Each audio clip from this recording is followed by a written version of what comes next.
పిల్లలు చాలా విషయాలకి అట్రాక్ట్ అయిపోతున్నారు, డైవర్స్ అయిపోతున్నారు, డీవియేషన్ అవుతున్నారు. అట్రాక్ట్ అవ్వకుండా ఉండాలి అంటే మనం ఎంత జాగ్రత్తగా ఉండాలి? నా చేతిలో ఒక బిస్కెట్ ఉంది, డాగ్ అక్కడి నుంచి చూస్తుంది. నేను ఒకవేళ బిస్కెట్ ఇలా చూపించానంటే డాగ్ ఏం చేస్తుంది, నేరుగా నా దగ్గరికి వస్తుంది, వచ్చి తన బాడీలో ఒక పార్ట్ ఊపుతుంది, తోక ఊపుతుంది. అంటే ఏంటి సార్, పెట్టండి సార్ అని చెప్పి తోక ఊపుతుంది. నేను ఆ బిస్కెట్ ఇచ్చాను అనుకో, ఇంకా నేను ఒక 2 అడుగులు వేసేదాకా కూడా నా వెనకాలే ఉంటుంది, ఎందుకంటే ఇంకో బిస్కెట్ ఇస్తాను అని చెప్పి వెయిట్ చేస్తూ. ఒకవేళ ఆ డాగ్ అరిచింది అనుకో, నేనేం చేస్తాను అని చెప్పంట. ఓకేనా, ఇది ఒకటి. రెండో సిచ్యువేషన్, ఇదే బిస్కెట్ తీసుకెళ్ళి నేను ఆర్మీ ట్రైన్డ్ డాగ్ దగ్గర, పోలీస్ ట్రైన్డ్ డాగ్ దగ్గరికి వెళ్ళి ఆ బిస్కెట్ చూపిస్తే అది తోక ఒప్పుకుంటూ వస్తుందా? అదేంటి, ఇది బిస్కెట్ చూపిస్తే వచ్చేసింది, అది బిస్కెట్ చూపిస్తున్నా రావట్లేదు.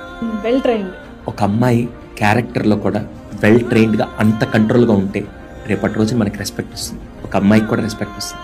ఒక 120 రూపాయలు సిల్క్ చాక్లెట్, 10 రూపాయలు ఫ్లవర్ పట్టుకొని ఎవడో రోడ్డుకి బేవర్స్గా ఒంటి మీద వాడేసుకునే డ్రస్సు వాడిది కాదు, అమ్మా నాన్న కొనిచ్చిన బండ్లో దాంట్లో వాళ్ళ రక్తం చిందించిన పెట్రోల్ కొట్టించుకొని వచ్చి స్టంట్లు వేస్తుంటే వాడికి మనం పడిపోతున్నామంటే నాకు తెలిసి రేపటి రోజున కొద్దిగా మనం ఏదైనా రియాక్ట్ అయినా కూడా వాడు ఆ డాగ్ని మనం విసిరేసినట్టే ఇక్కడ మనల్ని కూడా మన జీవితాలు రోడ్డు మీద విసిరేస్తారు.